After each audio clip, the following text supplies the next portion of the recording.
Good morning, good afternoon, good evening, wherever you may be. It's great to have you here, and we're looking forward to a very interesting subject today, as you've seen from the intro. Yeah, it's talking about sex. Healthy view of it. Do you feel guilt? Do you feel shamed? Well, actually, before we get our guest to come on, I've got a bone to pick with her. What is that bone? We'll find out. Before she gets on here, it's her fault. Isn't it? It's your fault that I've come down this rabbit hole, but it's not really a very big bone because I'm grateful for the video that popped up on my screen. And I was wondering what I was listening to. And then I thought, okay. So, is there a lot of shame and guilt out there about what we're going to talk about today? Yeah, I'm nervous. I'm really nervous about it. I've had a headache all day. I'm like, I know that I'm just sabotaging this. So yeah, hey, I think it's great doing this. And I think it was really funny because you reached out to me after you watched that YouTube video. Yes, I did. Of me, and it was my so I had a sex and orgasm coach. For the purpose of, big story, I guess. Maybe we should backtrack in a minute. But it was funny because you reached out and said, I've just watched like 11 minutes of this or 9 minutes of this. Can we talk, can we talk about it with other Jehovah's Witnesses? So, yeah, I mean, I know you've spoken before. I saw a few weeks ago you talking about sex with somebody else. And I just think this is such an important subject for us as ex-Jehovah's Witnesses to talk about. Well, everybody, actually, but especially because you get it. We get how, I think, what I was talking about at the time. And I'm still, I know that we're going to have a laugh doing this because I still hold embarrassment over certain subjects. Yeah. But because of my journey and my path now, I'm just kind of committed to sharing this stuff because I'm almost, are we allowed to swear, by the way, or not? You just go for it, mate. Whatever you feel comfortable with. We are all adults. So yeah, no, I was going to say, I yourself.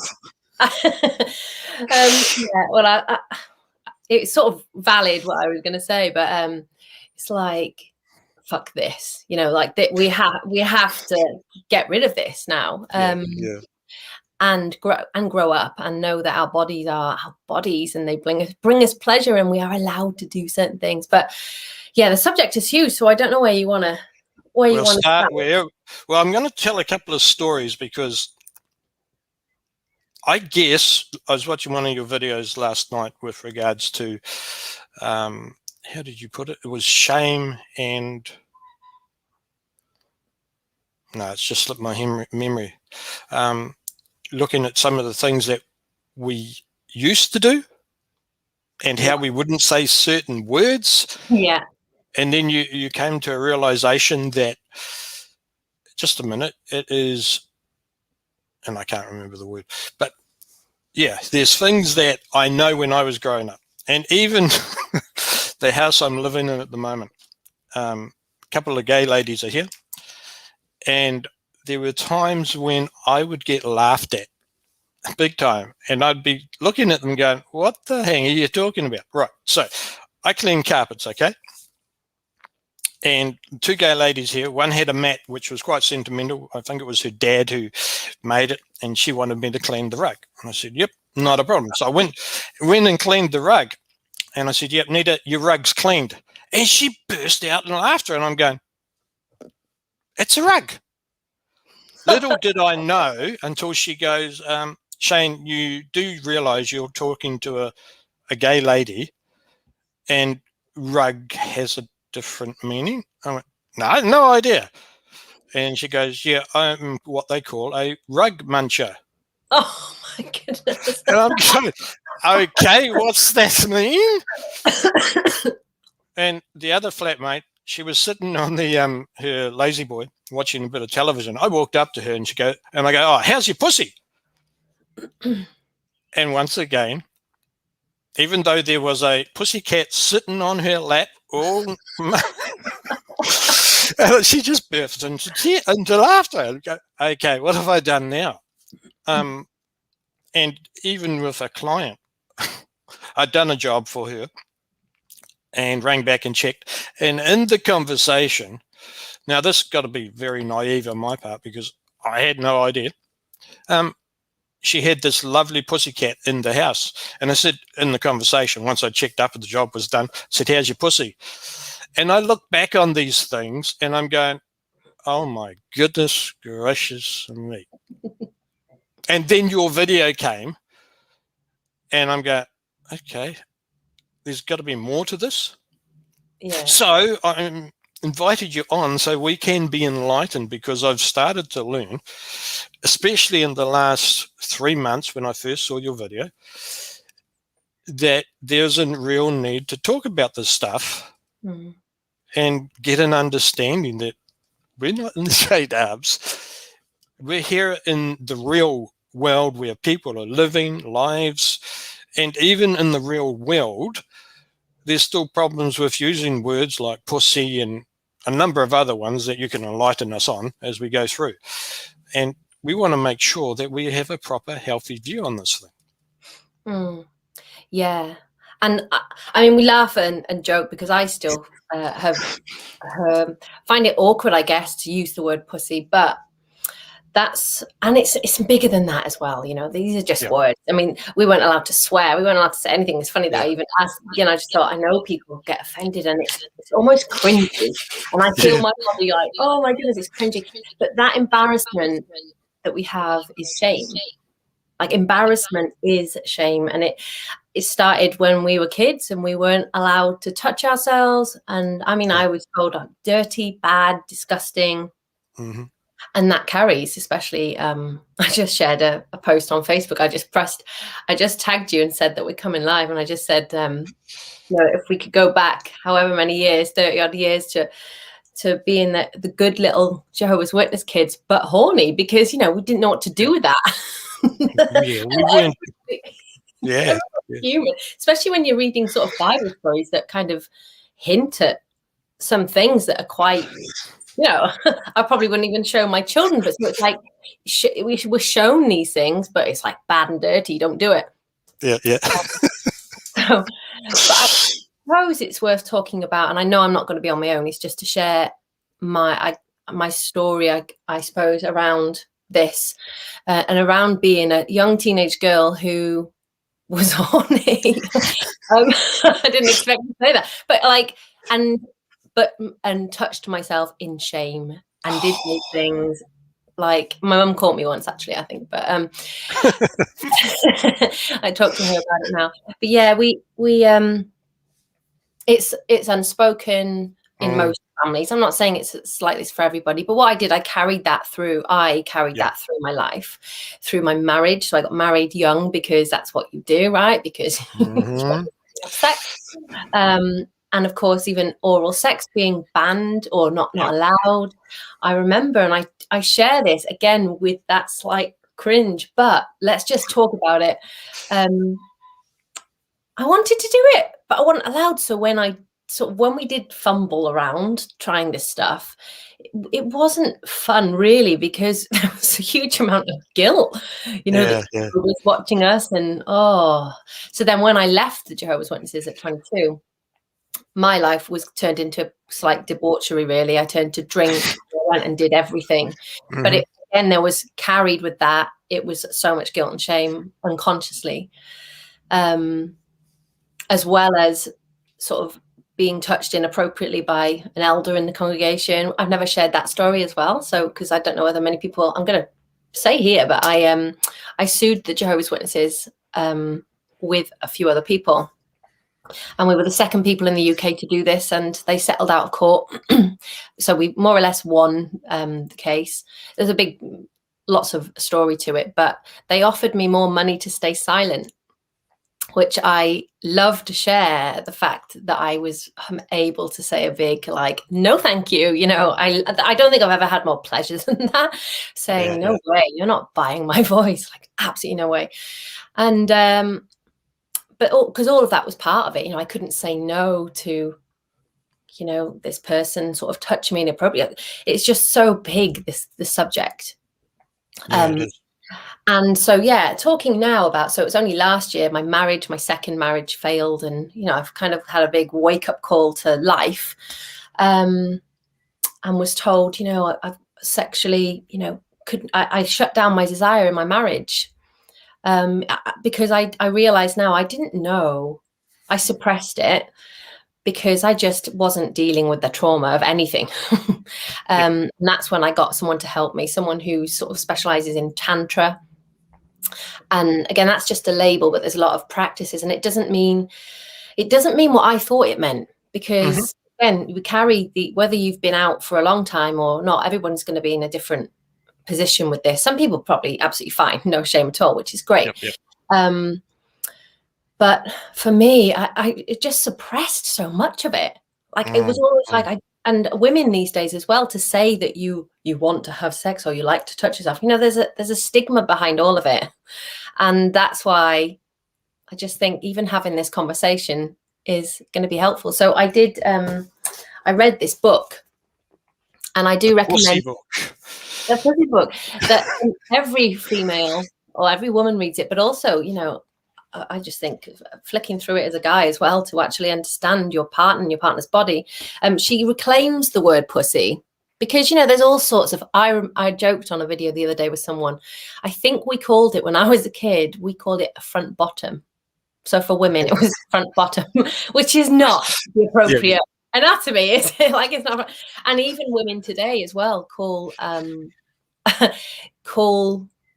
it a vagina, but actually anatomically that's incorrect as well. A vagina is the inside part, and so there's I've realized now, it's only been the last year, I'm learning more about my body than I've ever done before, right? And releasing even the shame in talking about it. So I do recommend this book, because it's more than sex, it's more than pussy. This is about aliveness.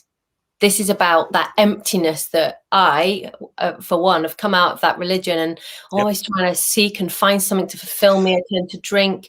It's not even just about going and having sex with loads of people or anything like that. It's about reclaiming that life force within us, that aliveness, and about being in our body as well. So, now I'm doing a lot of dance and kind of moving my body in ways I've never done. It's quite new to me. So this is why I thought it's nervous me sharing, because I'm on this journey now. I'm not teaching it. I'm on it, and it's changing my life. It's allowing me to be more me and be free and wild and like just alive. So yeah, that's book. And I think while we're on the subject, for women as well and men, I know men like this book too, but there's Women's Anatomy of Arousal, Secret Map to Buried Pleasure. Well, there's all sorts in there. And I even found myself going, oh my word, but it's different to porn. I think maybe we talk about that as well, because what happens when you suppress your sexual desire, you take it in the shadows, you take it underground, if you like. Well, I know I did. I watched porn. That's the only, it's like, it did that in secret, which is not, there's nothing wrong. I don't want anyone to feel shame if that's what we watch, because no doubt a lot of sort of ex-Jehovah's Witness kids, or all the kids, we come across these things. And when my kids, by kids, I mean teens as well. And as we go up, we don't know what to do with this desire that we have. And so we watch stuff that's not a true picture of what it gets to be. So it's a big subject, all of it. Can I just go back to that book? You mentioned, and I I noticed on one of your videos, with regards to guys reading that book, what will that help them understand or realize? So, well, both of them. Do you mean this one? That one or the pussy one? There's something you said that I'd never thought about, us guys understanding the woman, so we get a bit of appreciation. Well, I think so. During my marriage, which failed, and so my relationships, because of my own self-worth, I was unhappy. So when a woman's unhappy with herself, nothing to do with a man really, when you're unhappy with yourself, you nag and you blame and try and control. We're in this like place that sometimes don't even want to admit. A lot of women are unhappy with themselves. We're ashamed of our bodies. We're, we've bought into diet culture and we're trying to, fix ourselves all the time. And so what that book, the Pussy book, did is it says about learning to awaken a part of yourself you've been taught to repress.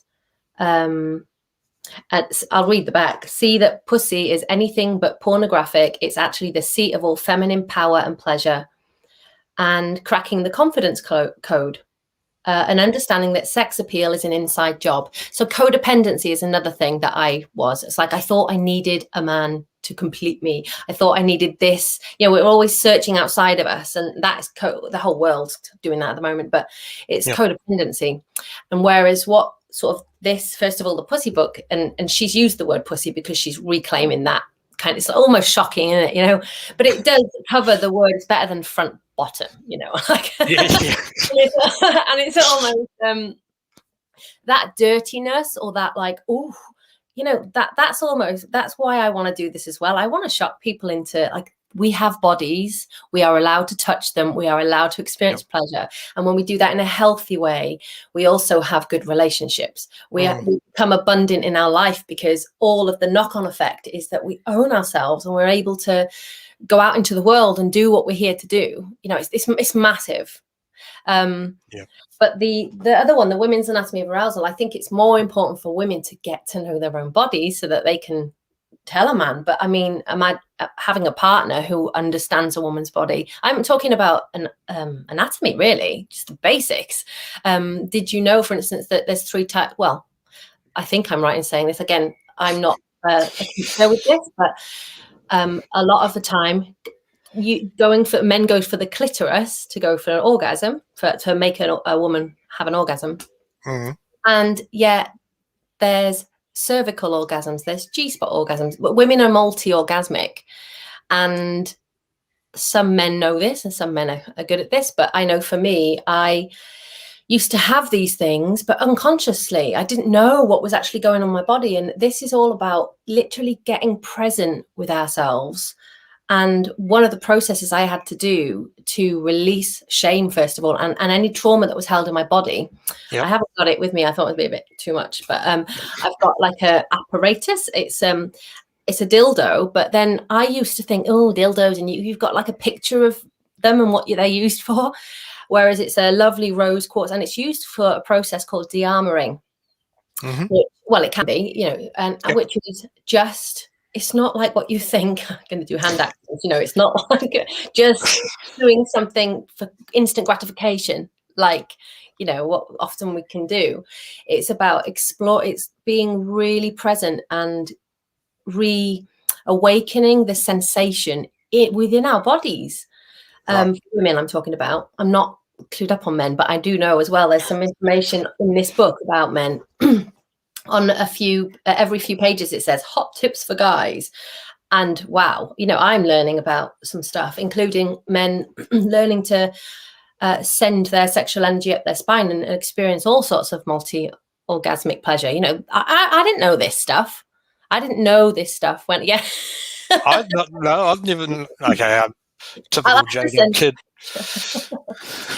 No, well, a lot of men I'm speaking to don't either. Some do, because they've been down this path, and it's usually tantra. But I think when we come out of witnesses, this is one of the subjects that's triggering, and it's one of the subjects that I think we have, a lot of people hold shame with all around. But what we can unlock when you just start to learn about it. But to learn about it, you need to notice when you're embarrassed. Like even me reading that, I'm well into it, but even rereading it, I still notice where I cringe or where I feel like, oh my goodness, that's a bit wrong. Wrong. There's nothing wrong with our bodies or with what we do with them. And I think that's the first step. Like I've said, it's all about having that healthy relationship with ourselves. And especially, like I said, about women being in relationship. When we are happy and healthy within ourselves, we attract happy and healthy relationships with other people, because our happiness isn't dependent on the men or whoever, all women, So yeah. So when you think about what you just said, it's an exploration, it's a journey. Compared to, say, 5 years ago, am I picking up from your body language that it has empowered you a great deal? Yeah, well, absolutely. But I've only been really on this journey about a year. Yep. Because I thought I knew. I mean, I've never had an issue with sex in a way. You know, I've never had any kind of issues. We've just gone and done those things, but so unconsciously. And because I haven't, so my husband, he went elsewhere, which was also, so he cheated, shall I say, and that took me a long time to get over that whole, oh, he did that to me. Now I realize, you know, I played it takes two. I didn't want to have sex in my marriage. So like at some point it was going to go. And I don't speak about this enough because there's still some like, oh, you know, I can just see how things worked out. And I'm so happy now. We've got a great relationship. We co-parent and everything. But it's only last year I decided, right, I need to sort this out. And I didn't realize how much it would affect my happiness and my relationship to my actual body, like being in my body. So in school, for instance, I never used to take my dance kit because I was too embarrassed to dance. Like I used to pretend that I forgot it all the time. So I'd look at these women, you know, these lovely, beautiful friends of mine do their dance and look all beautiful. I just felt silly. So it's only now I've started moving my body again without concern about what I dance in a group with men and women now, actually quite a lot. It's my medicine. Now I've abandoned all, I don't have therapy, energy healing, anything. My dance is my medicine because it allows me to get out of my head and in my body and just move it. And I do slip into that. Oh, do I look silly? Do I look like a heffalump? You know, just like, because it's the last thing I feel is graceful and feminine. But that's a big part of my journey, is relearning how to be feminine, because a lot of, well, I feel that as a Jehovah's Witnesses, it's very masculine. Like it's run by masculine, isn't it? And dominant masculine.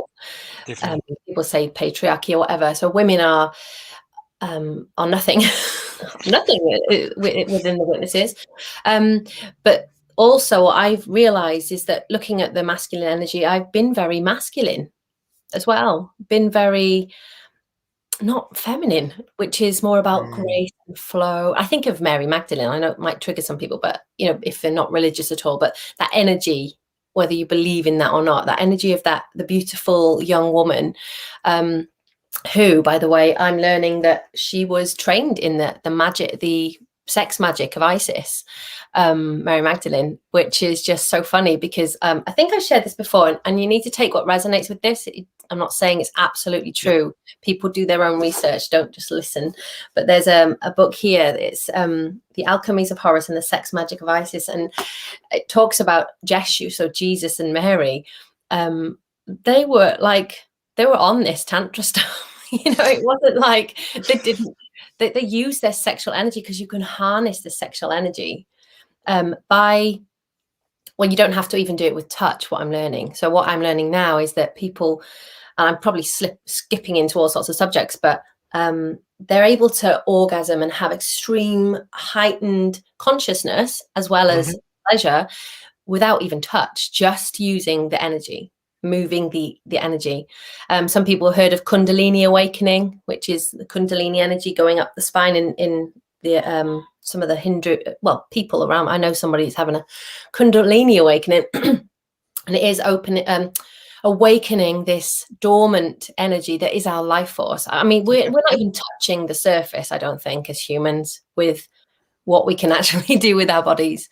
But this is a start anyway, just even talking about it, researching, explaining. And I think that video you watched of me and Anna, I was talking about self-pleasure practice, I think, something like that, which is what I do now. It's time with myself. It's literally self-love. But I had to learn to touch myself without that feeling afterwards of feeling shit, really, you know, feeling like I went wrong and thinking, oh, feeling like there was just something and I couldn't put my finger on it. Just always felt wrong. And that's been ingrained into many of us for such a long time. But we can change that. And in fact, more than change that, we can use it to literally change our lives, especially I think in my areas with women. But I'm still working with my friend Anna, and I recommend starting with these books, really, and even just noticing what comes up for us when we say the words, pussy or even more explicit words, within sex that are used like slang, I guess. Because for me, it was a turn on. Like for many, it's a turn on, but we don't even acknowledge that. We just suppress it, and we then be the good people. Yeah, and it's been a big deal. It's been a big deal for me, and I'm still. I realized that a lot of my life, I didn't have sex after I left the witnesses. I didn't have sex sober either. I almost needed a drink, not to get absolutely drunk, but a glass of wine or two to relax me, just to get out my head. And even that, when the things that I've been exploring with my sex coach, like even in the bedroom, not being able to ask for what you want, not being able to express yourself, make sound, because, just quiet. And that's part of this embodiment, being a body, making sound. So some of the breath work I've been doing, it's another embodiment practice. It's nothing to do with sex, but it's to do with breathing and making that sound. And it almost sounds like someone's having an orgasm because you're breathing out like, The first time I did that in a group, there was a group of men actually, properly, when I did that in the group. So I was just thinking, it's almost, there was an element of me that was scared of that sound. It's a sound. And we don't, and I know in the UK here, it's like, people just don't say, too scared to breathe, or too scared to make noise. But that's the wild, every woman has this wildness that's untamed, and we've suppressed it for a long time. And it totally benefits the man when it's a healthy, when it's healthy, and it's not just, I say unintegrated wild, when it's like I used to be wild after a drink, but it could be pretty dodgy because it was completely unconscious. And sometimes I'd be behaving not cool ways, whereas it's different now, just feels more healthy. Cool. So just until recently, somebody asked me, I don't know how it came up in conversation, did I ever make noise? And I went, no. Why? And that point you just made there, keeping silent. What is the go on that? Why do, like, when things happen with me, I go quiet. So are you saying that within ourselves, we're shutting that down? That's exactly what we need to be doing now, especially at this time that we're living in. A lot of us, because we've had so much trauma and stuff, we live in our head, and we live outside our bodies. Being in our body, sound, movement, breath are the most important. I would abandon everything else and watch how those things change your life. And what it's been doing for me, so even the dance and me just going through those motions, having people around and me thinking, I hope they're not watching me. I just did this thing. I feel like, and then you move through that, because that voice carries on and you just move anyway. And then that voice gets quieter and quieter. And so what it's enabling me to do is to use my voice. That's another thing. If you look at I want to come back to the sound though, but if you look at a picture of the anatomy of the vulva and the throat, they're so similar.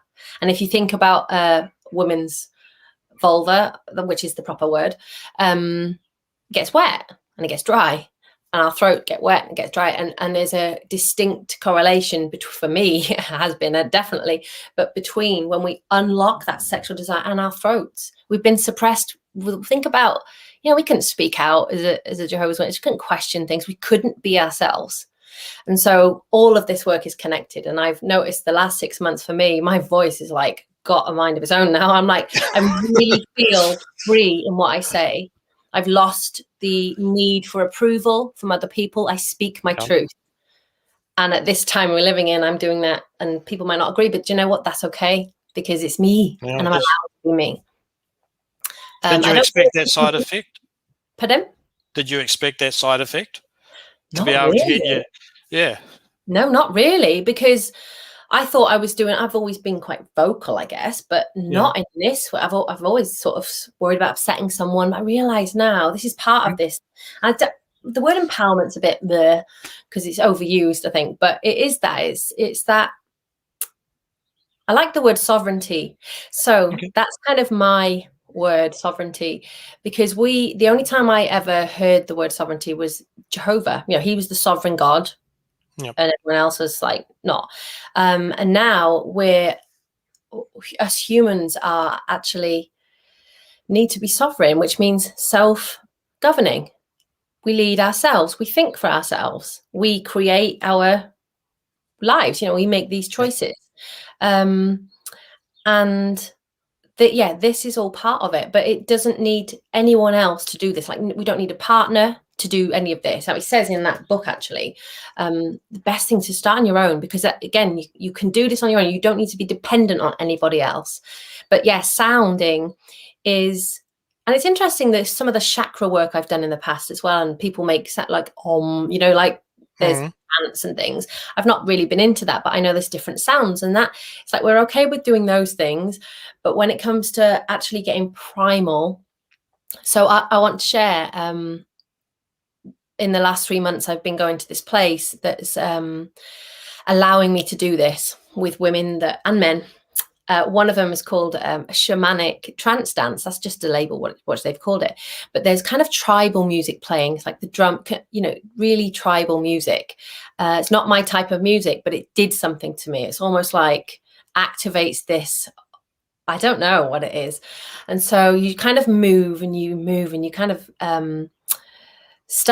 you wear blindfolds, actually, because that helps. You don't have to, but you can do to stop you looking at other people, because otherwise you're just like really, for everybody, embarrassed or worried what people think and what they're doing, and you can look and then you can judge. That's the thing, you're looking at, because our judgments are only ever come from ourselves. When we judge other people, we think we're being judged.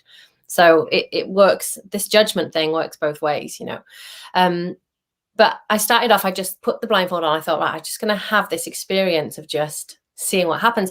And some of the music was like, had animal music, and she encouraged us. She encouraged people to make noise. If you want to do an animal music, it's kind of like acting, I guess. And then people somebody screamed really loud, and it was like, oh my goodness. In my head, I was like, oh my goodness, what am I doing? And then someone made this monkey noise, did something. But then when you start to play with that and do it yourself, it's like, so I dared to make a noise. It's like addictive. It's like freedom. But I noticed there was a point, because a lot of these things are designed to, there's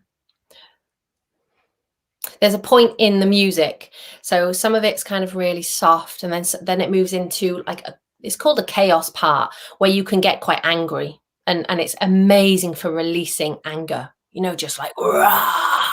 That's the healthy way to release anger. And then it can move into a really sad, I've cried so much, just cried. Who knows why? It doesn't matter, but I'm releasing shit that I've kept down for years and years. And then it's so beautiful, you know, the whole thing. It's like, I'm allowed to feel these feelings. I'm a human being. And so I'm a bit addicted to it, because I know that it's so healing for me. But I remember, have you ever had a dream where you're trying to speak and nothing, you know, like you're trying to like, call for help or do something and nothing comes out? And I found that when I was allowed to literally scream, and everyone else was making primal, a bit like cavemen, you know, cave women noises, I couldn't even do it. It was like I couldn't sound, which is amazing, you know, to see, because now I'm like, right, well, that's shows where my work is, you know, to be able to do this sound. But the way it links very much to sex and even self-pleasuring on our own and making sound is that it's a heightened experience. It's one of our senses, and it gets us in the body as well. And for anyone that's birthed a baby, you know, without drugs, like no, or without any intervention, shall we say, and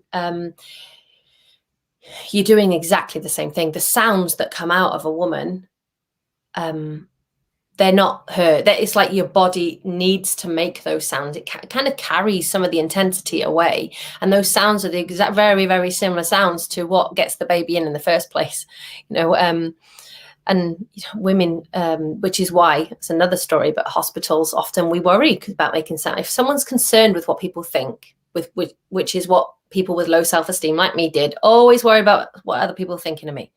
And most of society's like that. Even in a hospital giving birth, we still suppress what we most need to release in order for that most healthy experience. So this whole thing is big. Sounding, movement, breath, going back to our bodies. Yeah. I never knew any of that. No, it's good. I'm learning too. But it's so important for us to start to, and I feel that the only way is through, like, what I'm finding is to eliminate this shame, you just do the thing. You make the sound, or you do, if you look up embodiment practices, there's loads of people, this is going to be more and more, you're going to see it more and more, because we're heading back to nature as humanity is heading back to nature. So we are learning to drop into our bodies, get out of our mind, our chit chat, and get into our bodies. But it's exhilarating. I feel alive, like even more than when we first spoke, because this is quite new to me. It's like the next step, really. But doing it around people and being around people that this is normal with, so that when I get embarrassed, there's no need, because it's I'm having conversations with, like, kind of, I say conscious men, just men about intimate things without worrying about anything, without any it's just a respectful conversation. And I'm thinking, this is amazing. And even us doing this, we're seeding this, aren't we? We're just planting seeds, and people can take what they want. But we've been taught that touching ourselves, sex is wrong, all these things. And it's not. It's not. It's big. It's like such a huge subject. Yeah. We had a comment come through, which I'll put up, one of the group in the group. We were taught to be submissive. Yes. Yeah, and women especially. Yeah, and it is, and it's so funny though that is. So this is, I'm not sure whether to say this, but this is another part of my journey for the last 3 months. I've come across some what they call themselves polarity teaching, relationship teachers. Okay. But it's almost like, so feminism in a way hasn't helped me, and it didn't help my relationship. It taught me more to be a man, like a masculine. Oh, yep. Because the masculine and the feminine are different energies. We've dropped it, they're not equal. They have different, they complement each other. And so I'm learning now that, submissive in a way that, you don't get a say. All of the negative stuff, that's what we were taught. Women didn't have a say, did they, in Jehovah? There were nothing in Jehovah's Witnesses, even covering our heads when we said a prayer, like all of that. But what I'm finding now is to have a good relationship between a couple. I almost like a man to lead. Like I like a man to lead. I don't want to try and battle for control. I think in a family unit, the issue with the witnesses and other religions like it, they just twist it, they warp it, and just create these rules. Whereas actually the partnership can be beautiful when we're submissive in a certain type of way. It doesn't mean that we are told what to do. It's almost like, I keep thinking of Mary Magdalene in that saying, she wants submissive, she wants a walker. She is powerful with her sexual energy, powerful, radiant woman, using the word radiant, actually, because that's what part of my work is at the minute. It's like this femininity and radiance comes, and that's what attracts men too, because men want a radiant woman. They don't want a controlling, dominating woman. And so because we've been so suppressed and taught to be submissive, women have gone rah, and then men are like, and it's just like that's another subject. But I think when we're in with working in harmony with our body and getting to know our body, that sensuality and that all those words that they are feminine, that's what reconnects us to our feminine energy. And it also enables us to attract partners, for instance, or have a better relationship with other people because we've got a better relationship with ourselves. Yep. So you've really, just thinking about the things you've talked about, you've really opened up your mind to be able to get this way. If somebody who's watching this, a woman's watching this, what bit of encouragement would you give them to keep exploring so that they can feel, you talked before about empowering yourself to make noises, something simple like that, right up until where you are now. What would you encourage a woman to do if she's starting to experience things and doesn't know what, how, and why? What would some of the steps be for a woman to be able to waken like you have? Well, I've had help, to be honest. And like I said, I want to reiterate, I'm not a teacher of this at the moment. I'm just a sharer of what I'm experiencing. And I've needed someone who's had tools to, my coach has helped me. In fact, she's almost a permission giver.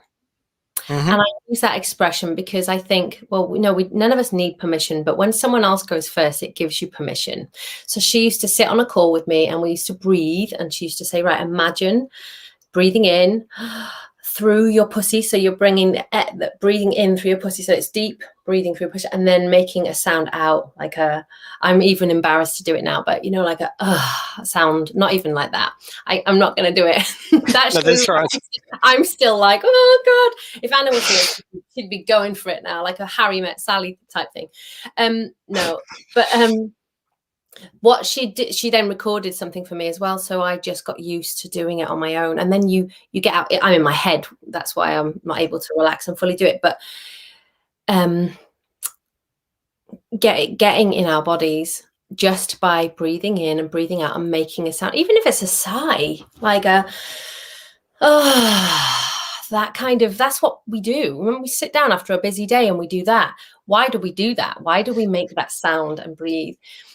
And I think going back to our breath, the best thing is just doing that, going back to the most natural thing in the world. But I do think that it's helped me having help. I'm not sure whether I could have navigated this on my own, even though there are tons of things out there. And that's discounting it because it's natural, but we've just come so far away from it. So dancing at home, dancing without alcohol, dancing in front of people without a care in the world. And a lot of people can already do that. Movement's just really important, but also, like I've said about a self-pleasure practice, having a time. So on a Sunday morning, usually it's not just a set time, because it's not just about, I'm going to masturbate now, it's 10 o'clock. But it's more of this is a time for me to sit with my body. So especially because some of us I've got some nice oil here. I've got rose and oil, and I massage myself, and I do it quite a lot actually. Even around my children, I massage my arms, my legs, touching my body, and I'm paying it some attention. I'm appreciating it. A lot of people were too busy to do that. We're too busy to do things for ourselves and our bodies.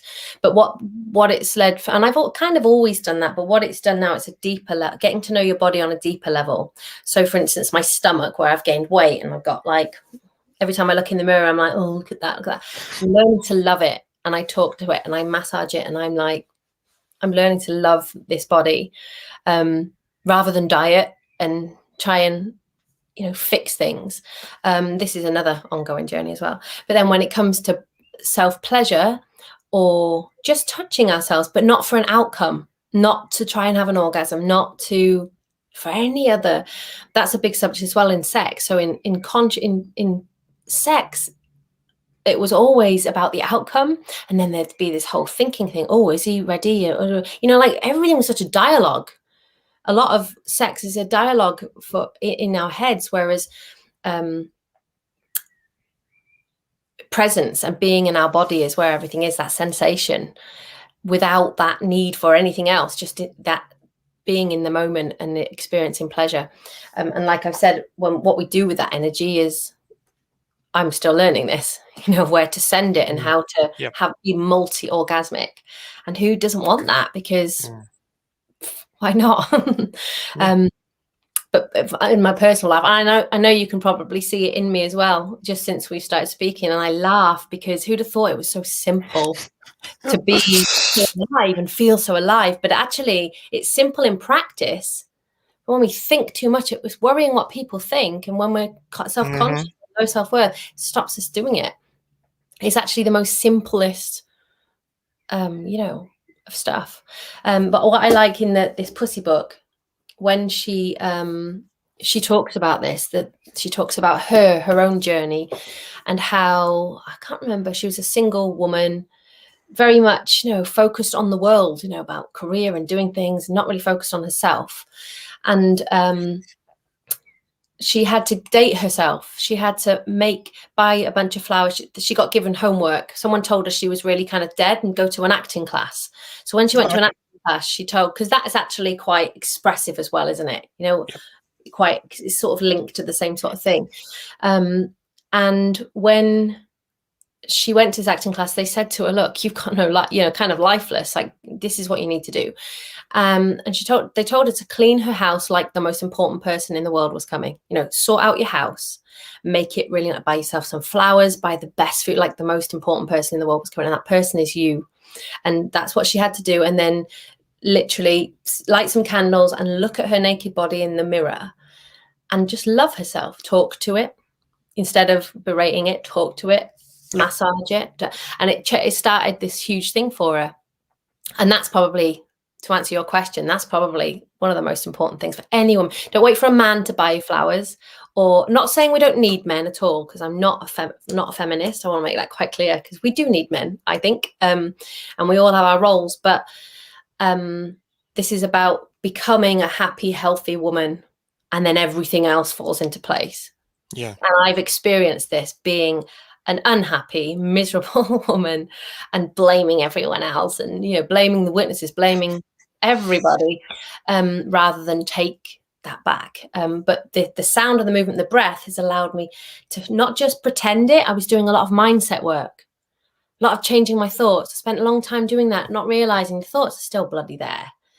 This is where it's at. It's the body. Forget the mind. It's always going to be carrying on. The body allows you to just bypass the mind and do it anyway. So if a person was to look up on the internet, what sort of words would they put in the search to try and find somebody, if they choose to get help?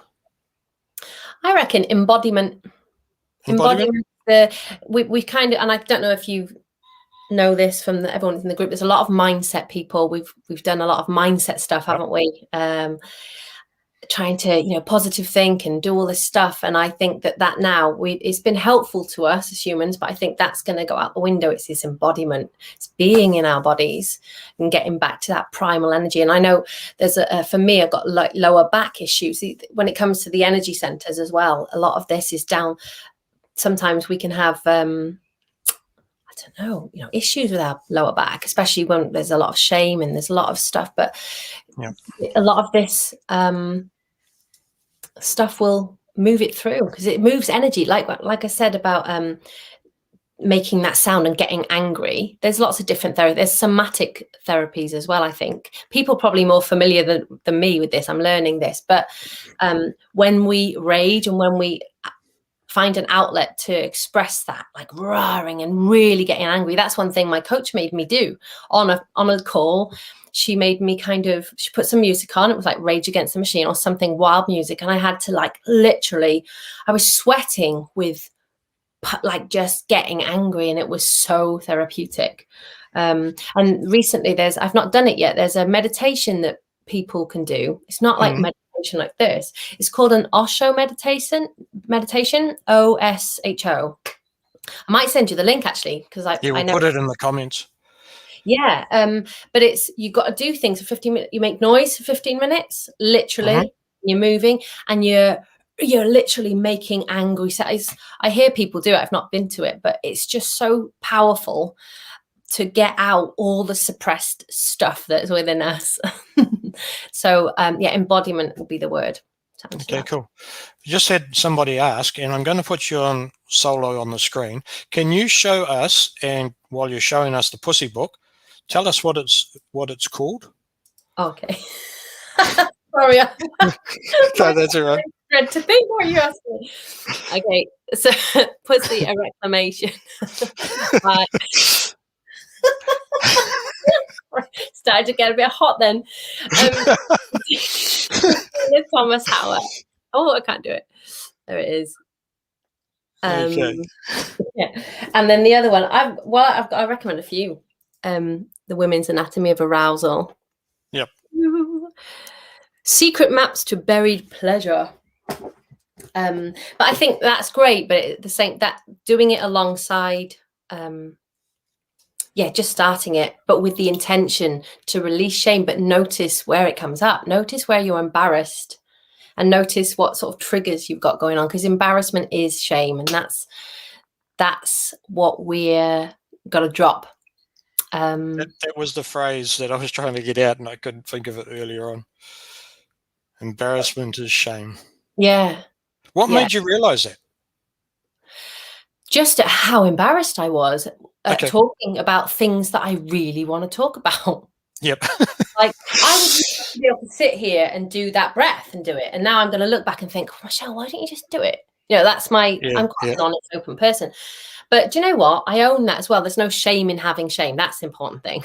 Like, we all have, I'm not wrong for being embarrassed. I'm not wrong for being ashamed, but I want to be myself without worrying about what other people think. And so I just noticed that I was such a good girl. I wanted to please people. Yep. And actually inside, my body just wanted, I wanted to do things, and suppressed it for so long, even in the marriage, suppressed it. And yeah, that's what I wanted. So, yeah. Well, we've been, some of the things you mentioned, I guess, a few years ago, I would never done a live stream, let alone 3 live streams on sex. It's been, your video has helped me in so many different ways. I still remember listening to that first video of yours that I watched, and I still remember, I went, what? Really? You're kidding me. And that's what the conversation I was having in those 9 minutes and 58 seconds when I had to stop and think about this thing. And that's when I sent you a message, and I'm going, we've got to talk about this. I can see the value. I can see it's just going to help break down the walls that were built up around this thing, the subject. It's a normal thing. So I found out. It is. And I think we've talked, I've covered so many subjects here. So if anything comes up for you that, don't listen to me, I'm learning. So go and research for yourself. You can reach out and ask questions. I can, Anna's always available as well. She's amazing. She's so non-judgmental. Like, these people doing this work she says, I eat shame for breakfast, and I'm just like, yes, I love that. And having people like that around that they have no judgment around it. And then what that allows us to do as this ripples out is we be ourselves and we accept ourselves, and then we accept other people. We've got to remember that it works both ways. If we're judging other people, we're going to be judging ourselves, because that's where it comes. I just want to say as well, really briefly, if anyone thinks I'm wearing a cross, I'm not. Because my mum, no matter what you wear. No, I know. My mum said the other day, why are you wearing a cross? But I found it really interesting. So this is an ankh, so in ancient Egypt, before religion came in and took the cross. This represents the ankh, represents the vagina and the penis. Oh, but okay. They took the vagina part out and made it into a cross for religion. How dare they? I know. I never knew that part. But anyway, I just thought I'd mention it because my mum was like, got a cross on. No, nothing wrong with it, but I just like to, I didn't know that really until the last year or so. So thanks for having this conversation, Shane. It's very great. We've got it. Yeah, like I said, I never thought I'd do a live stream on this sort of subject. Somebody called me very shy And when I spoke with them last year, yeah, I was shy on the subject. Do I have to talk about this? In my head, I was keeping my face straight and not putting any emotion on. But in my head, I was going, okay. Yeah. And with coming across your stuff and a few other things, yeah, it's opened up my view on it so I can understand it a bit better. And one thing I've noticed is I'm not as scared as I once was, because literally I was scared about the subject of sex, about the body. I remember my cousin, I went to stay with him, and he goes, do you ever touch your penis? I said, yeah, sure. And he was scared. He was a few years younger. Because you got to go toilet, so you have to touch it. But obviously that's a little bit more advanced now in age, and you get to know and understand things. So we appreciate your personal expressions and sharing with us some of your journey and what you've found and how it's helped you. The viewers have got to know me a little bit closer. But we've got to start it. We've got to start talking about this. Yeah, absolutely. Yeah, and I saw your interview with Jonas a while back, and we've recently connected as well. And he's like, we have great conversations and open conversations about this. And it's just needed, not just with extras, it's just needed in life to be able to have conversations and normalize these things. And it's another challenge. Like, I got a 9-year-old boy, and I'm finding like, how do I navigate this in a way that's shameless in a way. Yeah. No shame in touching yourself, and but in a way that's informative. We have this connection where we talk about what we need to talk about, but I'm still on this. I think that's a good another good subject. How do we speak to our children about this after being brought up a witness? But I'm sure there's plenty of people out there. I know that there's somebody, I can't remember the lady's name. I've seen her in this group, and she's putting pictures of herself dancing. Moana. Yes, Moana. And she was looking forward to being able to follow this, but she's on holiday at the moment. Well, she's actually coming back from holiday. Well, maybe, and this is quite funny, maybe we should have a threesome one day and do 3 people on it. Absolutely. But she recommended this book as well. And so I think let's have more fun, and it'll be a laugh. And that's how we release it, because we laugh at our own embarrassment. We laugh about our own little little ways that we've all been so conditioned. So we're just breaking free now. And I'm a bit of a rebel. I'm like, I'm not. That's what makes me do it. It's like, no way, I'm not going to have this anymore. Well, I think we better get Moana, yourself, and myself on one of our videos, our live streams, and we'll have that conversation. Yeah, that'd be quite interesting. But I do want to say thank you very much for being here, for sharing what you have, even on such a personal level. It's been great. We'll continue on the conversation, because it is important to make it normal. We don't need to be ashamed like we were brought up as. We could be ourselves. So I really want to say thank you. And those ones who are watching now, and for later on when you watch the recording, we appreciate you watching us. We appreciate everybody for being here, and we look forward to seeing you again. Now, just to give you an idea of what we're going to be looking at, we're going to be coming down under, because we're going to find out something about what this video will show us.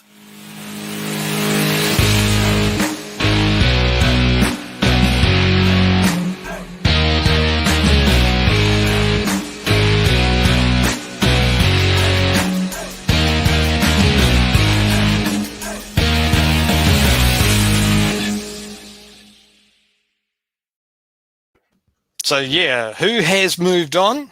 Well, it's the first time we're going to have a married couple on. Who are they? Well, we'll find out next week. So we look forward to seeing you again. Thanks for being here.